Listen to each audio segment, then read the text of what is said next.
ما دام الله يخلطه أنا شبابنا أول وأقهري وأقول مالك كتلنا أنا أقول بداني ليه هنا أنا أرق إن نخلطون له حرسي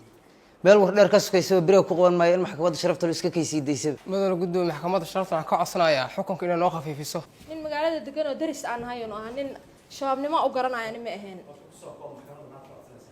maxkamadda waxa ka codsanaa cadaalad inuu helo Soomaha maxkamadda sharafta waxaan ka codsanaynaa in ay sii deyso maanta oo taariikhdu ay tahay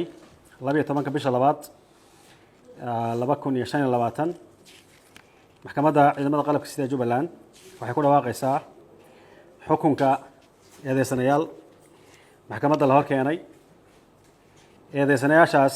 oo kala ah eedeysanaha koobaad maxamed daahir ibraahim carab inabaar baaruud yuusuf ku dhashay deegaanka Kismaayo maxkamaddu waxay ku heshay qodobada 25 lala akhriyay xeerka argixisada la dagaalanka argixisada lala akhriyay qodobka 190 xeerka ciqaabta guud waxaana ku xukuntay qodobka 199 oo xeerka ciqaabta guud waxaana ku xukuntay 10 sano xabsi ciidana eedeysanaha labaad mukhtaar cabdi aadan afay hohobiye ina hibo diiriya jaamac ku dhashay darar weyne oo sanaaga waxay isagana maxkamaddu ku heshay qodobada 199 oo lala akhriyay 25 waxayna maxkamaddu ku xukuntay 7 sano oo xabsi ciidana eedeysanayaasha kale ah jamaal cabdi maxamed 47 jir ah ina nadiifo xirsi maxamuud ku dhashay qardho deegaan Kismaayo maxamed cabdullaahi baajuun 27 jir ah ina hodan maxamuud ku dhashay Kismaayo deegaan Kismaayo iyo eedeysanaha xiga oo ah maxamed faarax cabdi 29 jir ah ina safiya jaamac cali ku dhashay laas caanood deegaan Kismaayo eedeysanaha afraad oo ah uga saacad siciid 32 jir ah ina maryan cabdullaahi warsame ku dhashay wardheer deegaan Kismaayo afartaasba maxkamaddu waxay ku heshay qodobada 383 xeerka ciqaabta guud oo lala akhriyay qodobka 25 xeerka la dagaalanka argixisada waxaana maxkamaddu ku xukuntay min 5 sano oo xabsi ciidana eedeysanaha u dambeeya oo ah nimco cabdirasaaq maxamed 32 jir cafwan ina maryam bila cali ku dhalatay deegaan Kismaayo iyadana maxkamaddu waxay ku xukuntay 3 sano xabsi ciidana maadaama ay tahay qof haween oo kana nugul qofkii xukunkan ku qanacsanayn waxa uu furan rafcaan muddada sharcigu ogol yahay ah maanta oo taariikhdu ay tahay 12ka bisha 2 2025 maxkamadda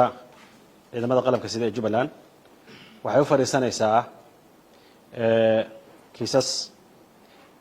dacwadeed ciqaab ah oo ka kooban ilaa iyo 7 eedeysane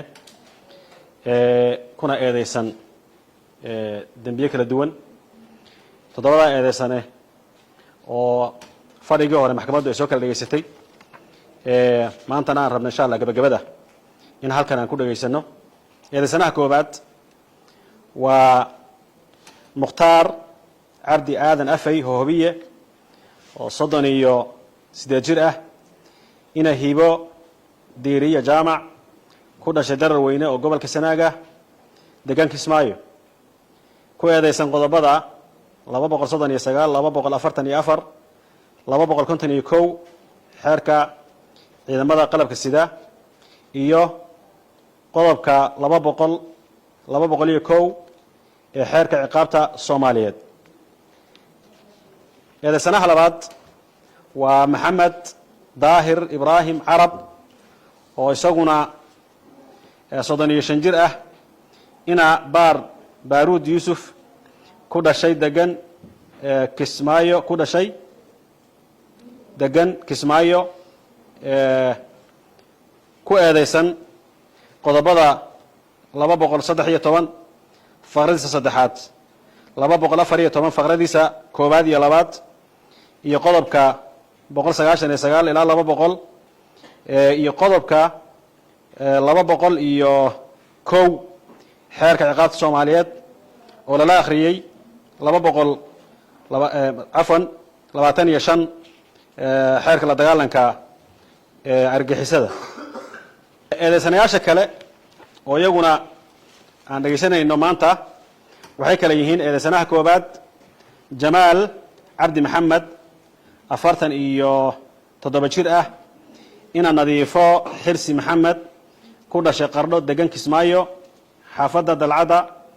eedeysanaha labaad Maxamed Cabdi Cabdullaahi Baajuuni ku magac dheer 27 jir ah ina Hawdan Maxamuud Maxamed ku dhashay degan Kismaayo eedeysanaha saddexaad waa Maxamed Faarax Cabdi 29 jir ah ina Safiyo Jaamac Cali ku dhashay gobolka Sool Laascaanood degan Kismaayo eedeysanaha afraad waa Ugaas Saacad Siciid 32 jir ah ina Maryan Cabdullaahi Warsame ku dhashay gobolka Wardheer degan Kismaayo eedeysanaha shanaad Nimco Cabdirasaaq Maxamed 32 jir ah ina Maryam Bile Cali ku dhalatay Kismaayo degan magaalada Kismaayo eedeysanayaashan dambe oo shanta ah waxay ku eedeysan yihiin iyaguna qodobada 25 ee xeerka la dagaalanka argixisada qodobka 383 xeerka ciqaabta guud oo dhamaantoodba ah basaasnimo loo basaaso cadowga maxaan ku dhahay masaalixda dawladda loo basaaso taariikhdu tahay 12 bishii 2025 waxaan halkan gabagabeynayaa kiiska lambarkiisu yahay eber 130 kuwaasoo eedeysanayaal ay ka yihiin Jamaal Cabdi Maxamed 2 Maxamed Cabdi Cabdullaahi Baajuuni 3 Maxamed Faarax Cabdi 4 Ugaas Saacad Siciid 5 Nimco Cabdirasaaq Maxamed kuwaas oo ku eedeysan qodobka 25 xeerka la dagaalanka argixisada iyo qodobka 383 xeerka ciqaabta guud ee Soomaaliyeed mudana gudoomiye iyo garsoorayaal markii aan soo marinay kiiskan markaan soo marinay qodobka 6aad iyo qodobka 110 xeerka habka ciqaabta waxaan soo sheegnay in uu faldambiyad dhacay eedeysanayaalkuna markii cadaymaha aan soo marinay 114 waxay sheegteen in faldambiyadka ayagu ay geysteen si waafaqsan qodobka 108 xeerka habka ciqaabta Soomaaliyeed waxaan sheegnay inuu faldambiyad dhacay shanta eedeysana ay yihiin kuwii faldambiyadka geystay mudana gudoomiye iyo garsoorayaal maxkamadda sharafta leh shantan eedeysane labadan afarta eedeysane ee sare ee ragga ah waxay toos ugu dhigeen qodobka 25 xeerka la dagaalanka argixisada oo micnihiisu uu yahay in xog la aruuriyo ama la basaaso ama la kaydiyo ama la diyaariyo ama la aruuriyo xog iyo war taas oo loo gudbinayo cadowga ummadda Soomaaliyeed wayna sameeyeen shantan eedeysane shantooduba way wada sameeyeen walba wuxuu qiraal u yahay si waafaqsan qodobka 108 inuu cadowga la heshiiyey oo maalin cad uu lacag ka qaatay waxay kaloo kula hesheen cadowga in ay dadka xogtooda u gudbiyaan ciidanka waliba Jamaal iyo ninka odayga waxa ay ciidanku noo sheegeen iyo hay'adda sirdoonkaba markii ciidamada danab ay marayaan wadada inuu gaariga laga qaban jiray oo wadada uu soo istaagi jiray asagoo ciidamada mid u tiriyo kiisga lambar eber 126 kaasoo eedeysana uu ka yahay Maxamed Daahir Ibrahim Carab 35 jir ah ina Baaruud Yuusuf mudana gudoomiye iyo garsoorayaal maxkamadda sharafta leh eedeysanahaas wuxuu ku eedeysan yahay qodobka 199 iyo qodobka 200 iyo qodobka 201 xeerka ciqaabta Soomaaliyeed oo lala aqriyay qodobka 25 xeerka la dagaalanka argixisada kaasoo macnihiisu uu yahay qodobada marka la isku daro macnuhu uu yahay in sirta dawladda haday tahay mid maamul iyo mid ciidan iyo mid amniba loo gudbiyo cadowga argagixisada ee al-shabaab eedeysanuhuna u gudbiyey markii aan soo marinay qodobka 100 iyo qodobka 60 iyo 110 markaan soo marinay waxaan sheegnay in uu faldambeed dhacay eedeysanuhuna uu yahay kii geystay eedeysanaha wuxuu dhammaan qiranayay inta uu xirnaayay inta aanu taginaba inuu faldambeedka uu geystay oo asagoo cadowga basaas u ahaa una shaqayn jiray maxkamadda waxaan soo hordhignay asagana aan tusnay dadkana ay wada arkeen in uu hoteelada magaalada ugu caansan uu ka duubay hotel kaste intaasoo fiidiyow eedeysane mukhtaar cabdi aadan afey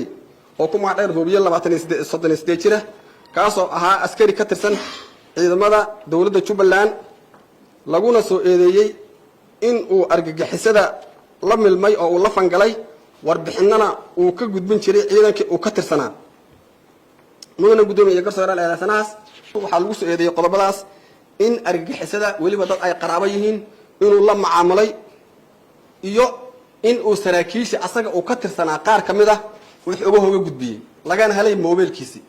saraakiil uu ka tirsan ciidan ka mid ah oo kuwa weliba la yaqaano teetalahaya ayaa cadowga waxay ka codsadeen inay u soo gudbiyaan shaqooyinka hayaan iyo boosashinadii meelaha ay joogaan wuuna u gudbiyey nin la maagay ama nin la soo qabtayna ma aha ama nin asaga isa sheegay si taraakina ayaa telefoonkiisa lagu helay waxaad ogtihiin inay jirtaan aalad casri ah oo qofka argagixisada la hadlaa la arkayo telefoonkiisa sidaas lagu helay sidaas baan asagoo goobta shaqo oo ciidanka dhex basaasayo ayaa diyaarad ugu maad saas baan lagu soo qaaday maaha qof uu shakhsi gaar soo qabsaday iyo qof uu cid soo xidhay asaga sheegay laakiin sida la soo qabtay iyo maalinta la soo qabtay wixii waa la wada yaqaanaa diyaarad baa u imaatay sida aan lusqo telefoonkiisa markii la baarana warbixinta meesha aan soo dhignay ayaa laga saaray inta ruuxa la hadlayay iyo taariikhdu la hadlay iyo waxay dhaheen kulli meesha waa laga soo wada saaray iyo saraakiish oo xogtooda gudbinayay oo maxkamadda ay ku jirtay mid dumara iyo 4 iyo 5 rag oo ka tirsan ciidanka uu la shaqeynayay oo ay ka codsadeen in argagixisada u soo gudbiyaan xogtooda wuuna u gudbiyey maadaama la khalday oo aanan shabaabna awal u horay u aqoon meelay ka talinayaan aqoon bidhaan leeyihiin aanan arag in khaldoon la xiriirsiiyay meel war dheer ka sukayso biro ku qoon maayo in maxkamadda sharafta iska kaysiideysay mudana gudoomiye maxkamadda sharafta waxaan ka codsanayaa xukunka inay noo khafiifiso nin magaalada degan oo daris aan ahay oo nin shabaabnimo u garanaya ma ahayn maxkamadda waxaa ka codsanaa cadaalad inaan helo Soomaha maxkamadda sharafta waxaan ka codsanaynaa in ay sii deyso maanta oo taariikhdu ay tahay 12 bisha 2 2025 maxkamadda ciidamada qalabka sida Jubbaland waxay ku dhawaaqaysaa xukunka eedeysanayaal maxkamadda la hor keenay eedeysanayaashaas oo kala ah eedeysanaha koobaad maxamed daahir ibraahim carab inabaar baaruud yuusuf ku dhashay deegaanka Kismaayo maxkamaddu waxay ku heshay qodobada 25 lala akhriyay xeerka argagixisada la dagaalanka argagixisada lala akhriyay qodobka 190 xeerka ciqaabta guud waxaana ku xukuntay qodobka 199 oo xeerka ciqaabta guud waxaana ku xukuntay 10 sano xabsi ciidana eedeysanaha labaad mukhtaar cabdi aadan afey hoobiye ina hibo diiriya jaamac ku dhashay darar weyne oo sanaaga waxay isagana maxkamaddu ku heshay qodobada 199 oo lala akhriyay 25 waxayna maxkamaddu ku xukuntay 7 sano oo xabsi ciidana eedeysanayaasha kale ah jamaal cabdi maxamed 47 jir ah ina nadiifo xirsi maxamuud ku dhashay qardho deegaan Kismaayo maxamed cabdulaahi baajuun 27 jir ah ina hodan maxamuud ku dhashay Kismaayo deegaan Kismaayo iyo eedeysanaha xiga oo ah maxamed faarax cabdi 29 jir ah ina safiya jaamac cali ku dhashay laas caanood deegaan Kismaayo eedeysanaha afraad oo ah ugaas saacad siciid 32 jir ah ina maryan cabdulaahi warsame ku dhashay wardheer deegaan Kismaayo afartaasba maxkamaddu waxay ku heshay qodobada 383 xeerka ciqaabta guud oo lala akhriyay qodobka 25 xeerka la dagaalanka argagixisada waxaana maxkamaddu ku xukuntay من 5 سنة وحبس عيدنا إلى سنة أو دنبية أو نمعو عبد الرزاق محمد لباتن إيو لبشير صدني لبشير عفوا إن مريم بلا علي كرلتي دجان كسمايو يدنا محكمته وحكوا حكمتي 3 سنة وحبس عيدنا ما دام أي توقف وين وكان نقول قفكي حكم كان كوقنا سنين وحاول فرن الرفعان مدة شرعي وقول يا هيئة